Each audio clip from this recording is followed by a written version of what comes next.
Добрый вечер. В эфире информационный выпуск Амшевшара. Расскажем коротко о темах в сегодняшнем выпуске. В Абхазии отметили День добровольца. В этом году добровольческому движению Отечественной войны народа Абхазии исполнился 31 год. Ветераны танковых войск войны народа Абхазии почтили память погибших товарищей. Абитуриенты МЧС и новобранцы учебного центра подготовки Государственной службы охраны приняли присягу.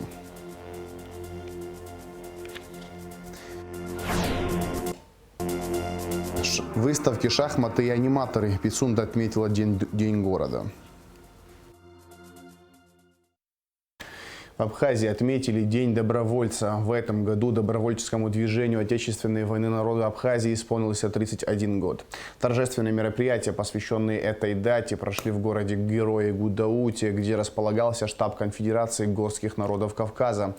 Начались мероприятия с возложения цветов к памятнику добровольцам. В церемонии приняли участие вице-президент Бадра Гумба, руководитель администрации президента Джансух Нанба, члены правительства, депутаты парламента, посол России в Абхазии Михаил Шургалин, посол Южной Осетии в Абхазии Олег Бациев, глава официального представительства ПМР в Абхазии Гарри Купалба, добровольцы, военнослужащие, ветераны войны, представители общественности. Когда приехали в Абхазию и начали говорить, что война началась здесь, узнали, старшая первая группа поехала, потом мы следом за ними выехали через Грозный. А в каких операциях ты принимал участие?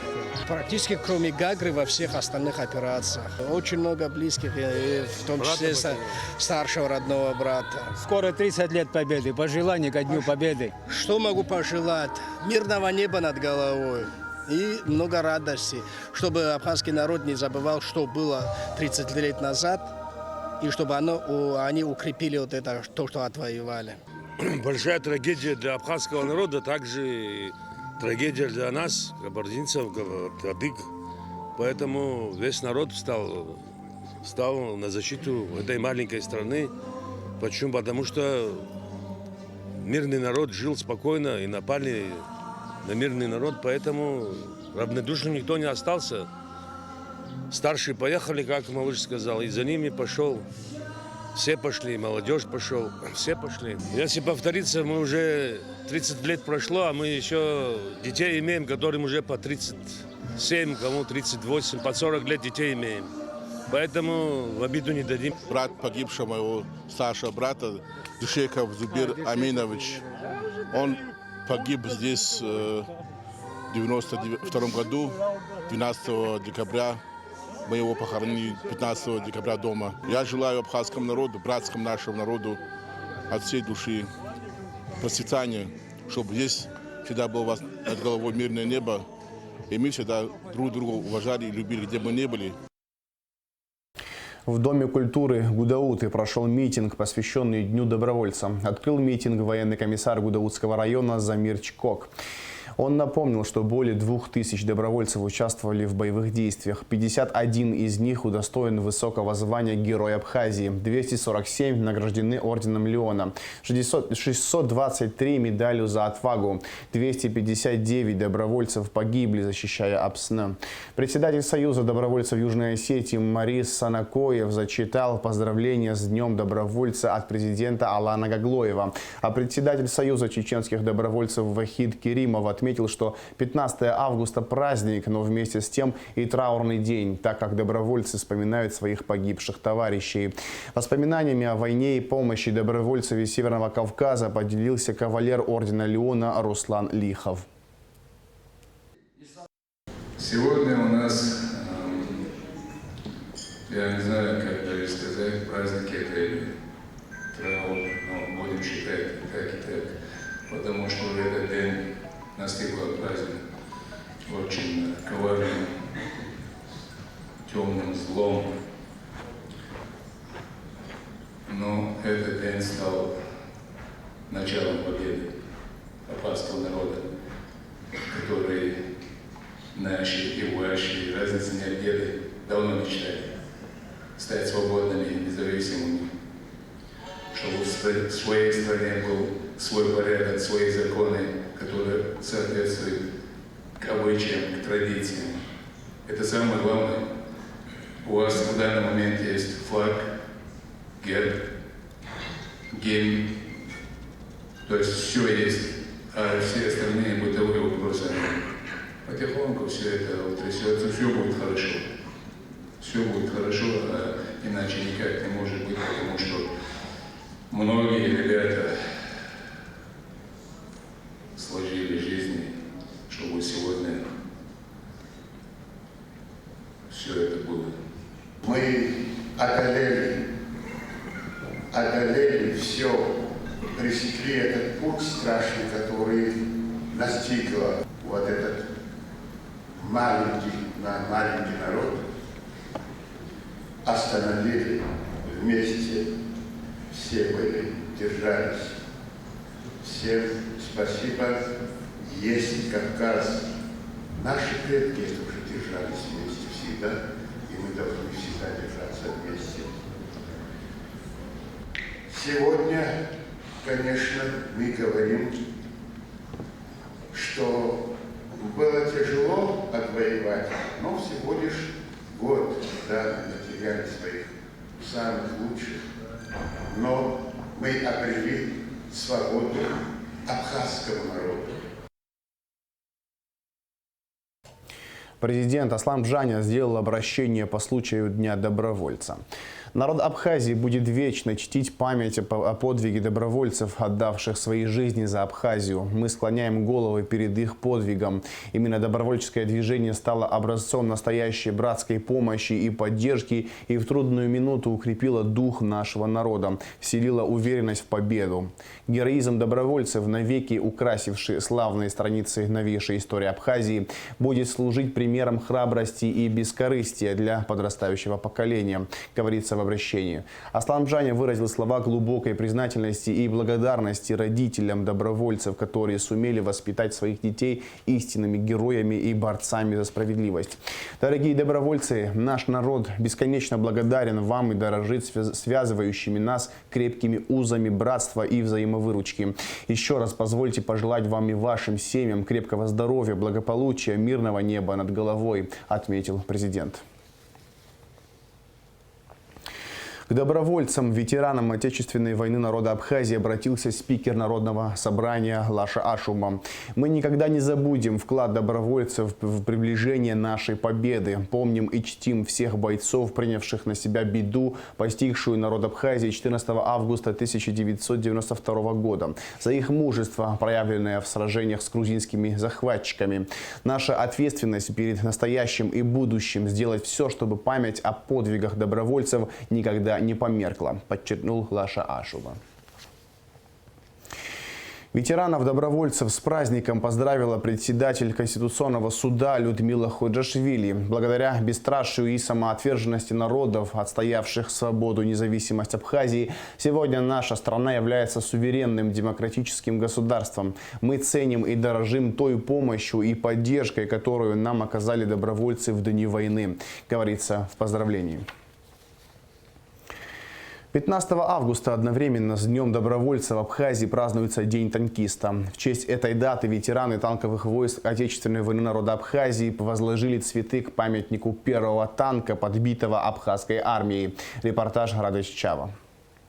Танковые войска – одно из важнейших подразделений любой армии. В истории нашей страны, в истории победы, достигнутой ценой больших потерь, танкисты сыграли одну из важнейших ролей. Мне было 31. Я до этого советскую армию проходил танкистом. И, в общем-то, моя профессия танкист, военная профессия. Да, я после института освободился лейтенантом, командиром взвода танковой роты. Потом война, потом это все. Тимур Зантария – герой Абхазии, прошедший всю войну. В страшные и трагичные дни начала войны никто не раздумывал ни секунды. Как рассказал Тимур Зантария, ребята сразу взяли оружие и встали на защиту Родины. Первый грузинский танк был подбит на Красном мосту в первый же день войны. У абхазской армии тяжелого вооружения не было, и приходилось, по словам Тимура Зантария, идти на многие ухищрения, чтобы хоть немного уравновесить силы. Там у нас пригорок, и я увидел, как вертолет обстреливает Красный мост, произвел выстрелы. И сразу побежал к телевизору, и там Владислав Григорьевич выступал. И мы, ребята, сразу же пошли в 8-й полк, там, чтобы приобрести оружие. Первый подбитый танк, это после Гагры, мы в районе Гребешка встретили танк, который нас подбил в Колхиде. Под пушкой дыра такая образовалась, мы там чуть не задохнулись и так далее, но механик сумел выйти из поворота, дать назад. Там люки открыли, вентиляция какая-то пошла. Но нам потом пришлось этот танк в Бызыбе транспортировать, и там его разработать, вот это все. И с такой дыркой под пушкой мы вернулись утром и продолжили дальше. Тимур Зантария также поделился. Танковые войска играют одну из ведущих ролей в боевых действиях, и потому танкисты всегда находятся под прицельным вниманием врага. В первую очередь охотились на нас. Особенно во время позиционных ориентиров таких моментов они использовали в Турции разные такие противотанковые средства, и было очень опасно. Сегодня, встречаясь с боевыми товарищами, каждый чувствует одновременно радость и грусть. Тяжелая ноша потерь навсегда осталась в сердцах, умах и душах тех, кто сегодня, склоняя головы, отдает дань памяти ушедшим товарищам. Знаете, такая была задача 2 БМП, чтобы передали наступающей группе здесь, когда штурмская операция была. И когда я такую задачу поставил, у нас в роте выехали совсем молодые ребята, которые в боях не участвовали. И я с одного экипажа снял командира, сам туда сел, и на спуске подорвались.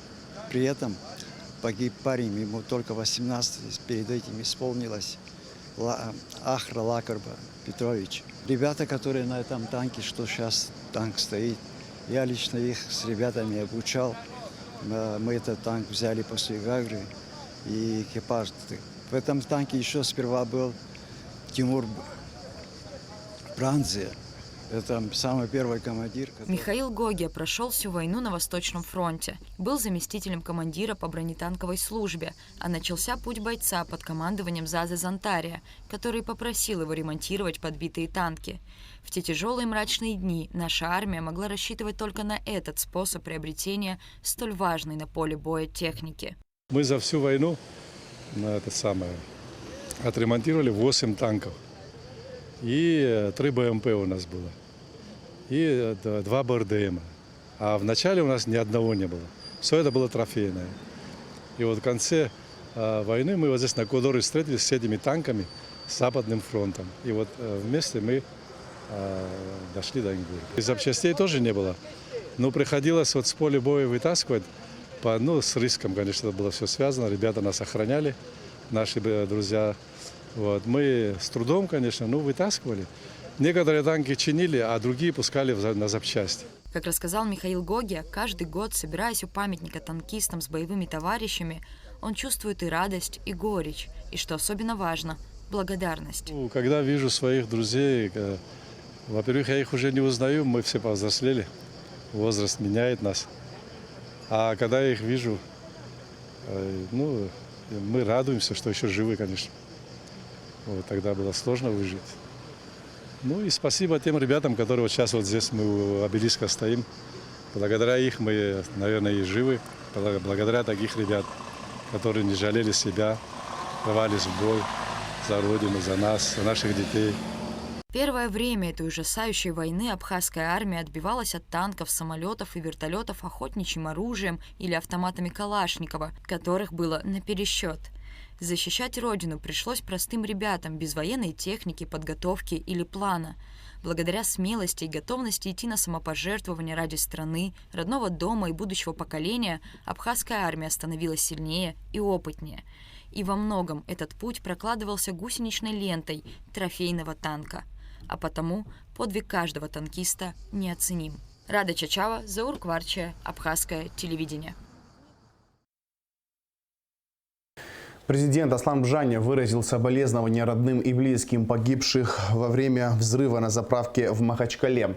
От имени народа Абхазии и от себя лично выражаю искренние соболезнования родным и близким погибших, всему народу Братской Республики Дагестан. Желаю скорейшего выздоровления всем пострадавшим, говорится в письме на имя главы Дагестана. Взрыв на АЗС в Махачкале прогремел ночью 14 августа. Аварийно-спасательные работы ведутся до сих пор. Известно, что погибло 35 человек, пострадали при взрыве более 100, 16 из которых дети.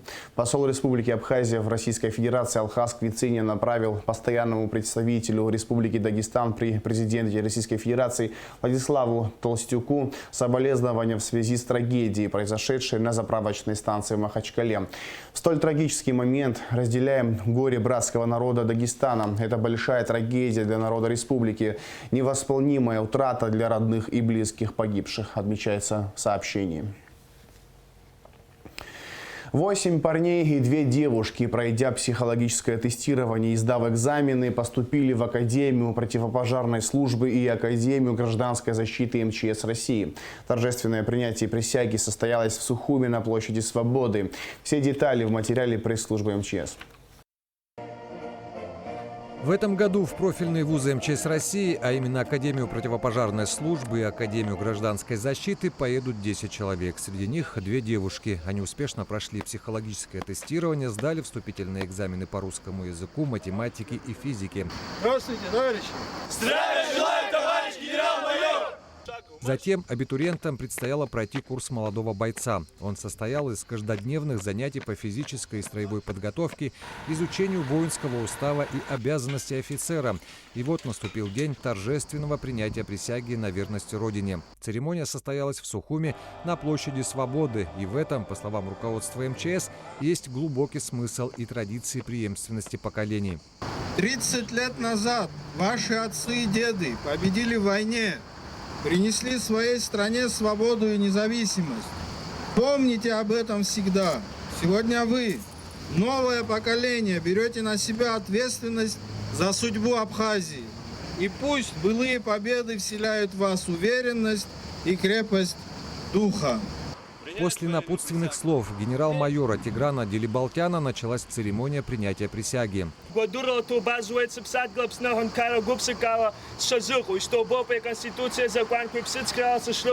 Торжественно присягаю на верность своей родине. Республики Абхазия. Клянусь свято соблюдать ее конституцию и законы. Строго выполнять требования воинских уставов. Приказы командиров и начальников. Клянусь достойно выполнять воинский долг. Мужественно защищать свободу. Независимость и конституционный строй Абхазии. Народа и Отечества.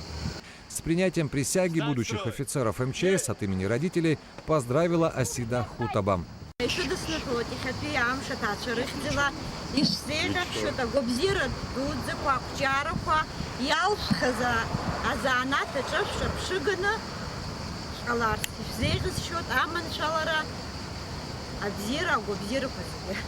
Церемония принятия присяги на площади Свободы завершилась торжественным прохождением курсантов во главе со знаменной группой. Впереди у них 5 лет учебы в Москве, постижение азов и тонкости профессии, приобретение опыта, а затем служба в районных подразделениях спасательного ведомства Абхазии. В профильных вузах МЧС России граждане нашей страны обучаются с 2011 года. Клятву на верность Родине также принесли новобранцы учебного центра подготовки младших специалистов Государственной службы охраны. Новобранцы приняли присягу в присутствии начальника ГСО Дмитрия Дбар, командиров и родителей. В своем напутственном слове генерал Дбар подчеркнул, что день принесения военной присяги – один из важнейших в жизни каждого мужчины. Вступив в строй защитников Отечества, мы уверены, что свой долг вы выполняете с честью. Будьте смелыми, сильными и мужественными, отметил он. После принятия присяги новобранцы продемонстрировали строевую подготовку, перестроение, выполнили команды своего командира. Товарищ генерал-майор, личный состав молодого пополнения, отдельной роты Государственной службы охраны, военной присяги приведен. Командир отдельной роты капитан Таркил. Товарищи солдаты, поздравляю вас с принятием воинской присяги. Ура! Ура! Ура! Сара! Огонь замек Тенгиз и Пак, Бадурала, Толбазвейт, Сыпсадги, Лапсне, Ганкара, Губ, Сыкала, Сказухов. Из Толбоп, Уэ, Конституция, а Запанку, Цицкарала, Сухрук, Нухов. Хага, Павада, Ишина, Сыдзу, Аррат, Аррахуй, Арпызачей, Абачерит, Цаква. Из Толбоп, Сыррат, Валпчей, Шакного, Ишина, Сыдзу. Сыжлары, Сыпсадги, Лапсне, Ганкара, Хакуитри, Ахипшумри, а Конституция, Чагулаши, Хатарала, Ишисышу. Есть! Сыпсадги, Ларчера, Сазыхьё! Шут! И раз!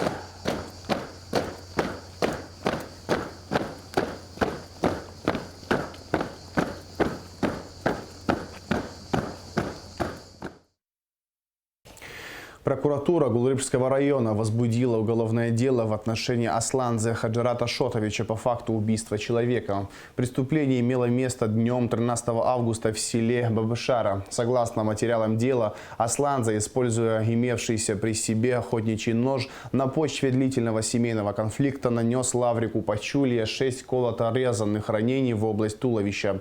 Пачулье был доставлен в Гулрыбскую ЦРБ, где, не проходя в сознание, скончался. Асланзе с места преступления скрылся, однако в тот же день был задержан и водворен в ВВС. Задержана жительница Челябинской области, которой вменяется кража, совершенная в крупном размере. Преступление имело место у кассы на Ваафонской пещере, когда у жителя Пицунды была похищена барсетка с деньгами общей суммой 65 тысяч рублей и документами. Подробности в материале пресс-службы МВД.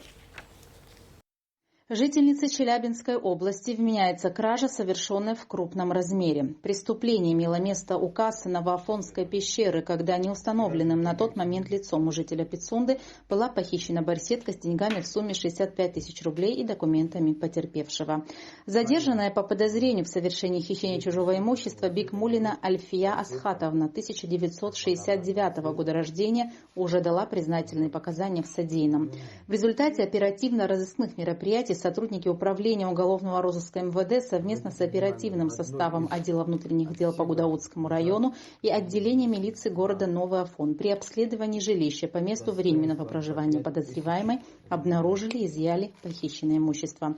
Гражданка Бикмулина решением суда Гудаутского района заключена под стражу сроком на 2 месяца. Расследование проводит следственное подразделение Гудаутского РОВД. К материалам дела по тройному убийству приобщены новые документы по ходатайству стороны защиты. Речь идет о независимом заключении баллистического исследования. Подобное решение принято на очередном заседании Верховного суда. Рассмотрение дела по тройному убийству продолжается в здании СГБ. На этот раз дал показания один из 5 подсудимых – Эрик Чкадуа. Подробности судебного заседания смотрите в выпуске новостей 16 августа. Пропускная способность российско-абхазской границы превышена более чем в 7 раз, сообщает пресс-служба по городу Сочи Краснодарской таможни. Пропускная способность МАП «Адлер» – 1500 машин в сутки. Сейчас его пересекают более 11 тысяч транспортных средств и 68 тысяч человек в обоих направлениях. 13 августа был зафиксирован максимальный трафик. Границу пересекли около 70 тысяч человек. Эта цифра побила рекорд, зафиксированный в прошлом году, когда через пункт пропуска в один день прошло 66 тысяч. С начала курортного сезона границу уже пересекли около 5 миллионов человек и более 800 тысяч транспортных средств. 30 тысяч из них экскурсионные автобусы. В обе стороны открыты 27 полос движения. Отдельная полоса выделена для экскурсионных автобусов. Выставки, шахматы и аниматоры. Пицунда отметила день рождения. В этом году ей исполнилось 15 лет. Пицунда обрела статус города в 2007 году. До этого она была поселком городского типа. Все культурно-развлекательные мероприятия прошли возле местного дома культуры. Чем порадовали горожан и гостей города, курорта, расскажет Гугут Савардания. Небольшой городок с богатой историей. В одном из самых живописных мест Черноморского побережья уютно расположилась Пицунда. А в центре величественно возвышаются купола старинного храма, у стен которого и начался летописный отчет этого прекрасного уголка страны души. Поэтому символично, что именно здесь жители и гости знаменитого курорта отмечают День любимого города. Первый день народных гуляний здесь были проведены спортивные мероприятия. Команды из разных городов и районов республики смогли посоревноваться в футболе, теннисе, волейболе, баскетболе и даже стрельбе из лука. А попробовать и приобрести вкусный домашний сыр, молочные изделия, приготовленные по разным рецептам, аджинджуха, мед, настойки из трав, лечебные и косметические средства можно было на второй день гуляний. Это мы что сами делаем, это свечи. Они не просто свечи, они массажные. Они при горении выделяют воск с маслом, который можно использовать как крем. Это да, все мы полностью сами все делаем. Они очень классно все пахнут, кстати. И косметика у нас натуральная. Из меда, из воска, из масел, из наших. Это натуральный аджинджух, да. Мы делаем и с грецким орехом, и делаем и с фундуком. Сейчас начали производить вот разноцветные такие, вы видите, здесь лежат они.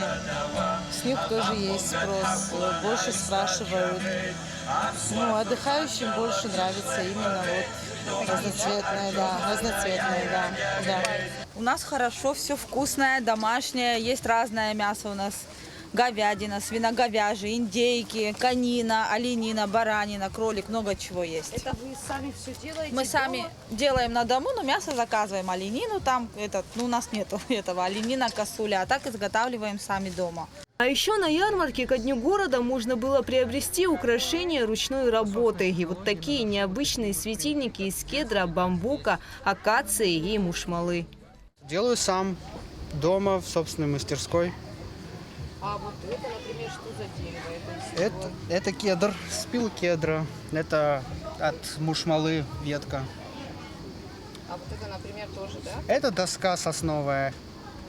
Я делал с отделкой бамбук, акация. А вот это очень тоже необычно. Это да. Это тоже акация. Вот. По собственной технологии наношу вот такие вот принты, как здесь или как здесь.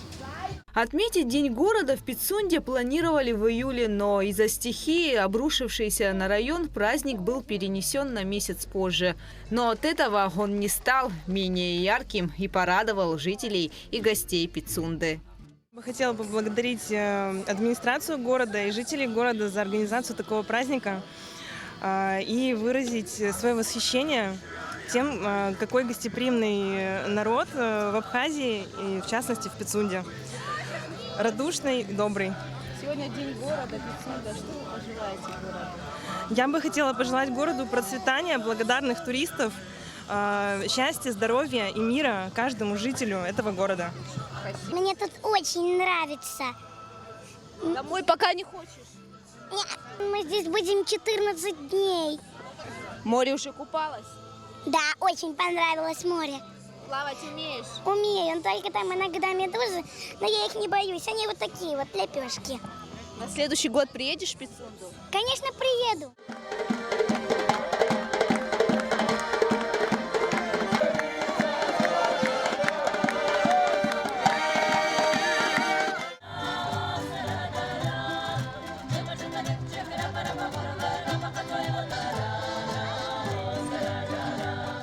Абхазские народные танцы и песни, сочно обжаренное мясо на вертеле в тандеме с терпким вином. В общем, спеть, станцевать и попробовать вкусную еду на этом празднике смог каждый.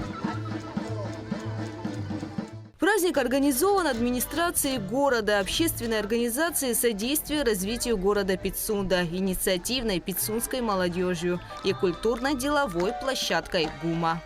Дорогие горожане, гости города Пицунда, поздравляю вас с Днем города. Хочу пожелать вам мира, добра, благополучия. Хочется, чтобы люди немного порадовались, провели время, забыли немного о своих проблемах. И вот в такой атмосфере, вот в нашей, в абхазской, в традиционной манере, чтобы вот с таким абхазским нашим колоритом максимально, чтобы это прошло, чтобы гости наши увидели и за пределами нашей республики услышали, вот, что у нас в Абхазии вот такие такие вот мероприятия вот так вот с таким абхазским уклоном традиционно могут проводиться. В стране обязательно должно развиваться такое направление, как событийный туризм, считает директор культурно-деловой площадки ГУМа Хибловозба. На самом деле в последнее время уже в нескольких городах Абхазии проведены такие большие праздники, как Дни города. Мне кажется, что это на самом деле очень здорово, что администрации городов и районов теперь понимают о важности и значимости такого понятия, как событийный туризм. И для гостей города, особенно в тех районах, которые связаны со сферой туризма, они понимают, что событийные какие-то большие такие праздники – это то, что привлекает и радует гостей. Команда ГУМа также была привлечена к организации этого мероприятия. Как вы видите, здесь представлены очень большое количество участников наших постоянных ярмарок. И вместе с инициативной группой пицунской молодежи, вместе с общественной организацией, которая организовывала сегодняшнее мероприятие, мы помогли по мере возможности, потому что мы развиваем сейчас такое направление нашей работы. Это как ивент, это организация мероприятий под ключ не только на территории платформы ГУМа, которой мы уже, я думаю, что достаточно известны, так и в районах и городах Абхазии. А в такой туристической стране, как Абхазия, событийный туризм – это такое направление, которое не может остаться без внимания. И мне кажется, что те гости, которые приезжают сюда на отдых, они уедут отсюда с таким большим и очень интересным впечатлением, что они сумели посетить и застать такой значимый праздник, как празднование Дня города. Вот сегодня много гостей, которые посещали ярмарку весь день, они говорили о том, что сегодня последний день их отдыха, и сказали, как здорово, что это такая вишенка на торте их отдыха, что они успели застать вот празднование Дня города. Очень понравилось. Приехали сюда, в музей, а попали к вам. Я первый раз в этом году. Вообще. Как тебе нравится? Понравилось. И абхазцы очень дружелюбные. Очень понравилось. Ко Дню города у стен храма также была организована выставка, а завершились народные гуляния большим праздничным концертом. Гугу Савардания, Адам Арджения, Абхазское телевидение. В завершении выпуска расскажем о погоде. Сообщение Гидрометцентра: в среду, 16 августа, на территории Абхазии не ожидается осадков. Температура воздуха ночью 22-27, днем 30-35 градусов тепла. Температура морской воды плюс 28 градусов.